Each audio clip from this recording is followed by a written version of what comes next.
বলবো, এগুলা প্রশাসনরা সুযোগ দিচ্ছে যে বাচ্চাদেরকে রেপ করার জন্য ওরা সুযোগ দিয়ে দিচ্ছে। জনগণের হাতে তুলে দেন, আপনারা দেখবেন যে আর কোনো বাচ্চারা কি ধর্ষণ হবে না।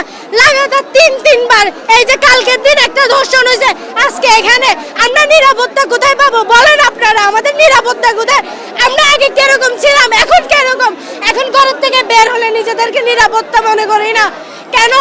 আমরা এটার দাবি জানাই, প্রশাসনকে এটা জিজ্ঞেস করব যে আপনারা কি দিচ্ছেন আমাদেরকে কি সেফটি দিচ্ছেন আপনারা? এখন অনেকজনে বলতেছে মারা গেছে, এখন আমি আজ সঠিক জানি না।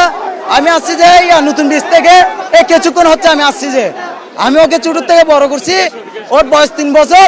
হ্যাঁ, আর এই এলাকার মধ্যে তো এসব ঘটনা হয় নাই।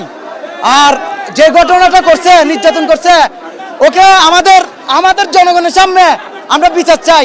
পুলিশের হাতে আমরা করবো, পুলিশের হাতে আমরা দৌড়াইতে চাই না। পুলিশের টাকা খাই আবার ছাড়ি দিবে, এসব বিচার আমরা মানি না। আমরা জনগণ আছি এলাকার মধ্যে, আমরা ছেলেরা আছি, আমরা বন্ধু বান্ধব ভাইয়ের কল আছি।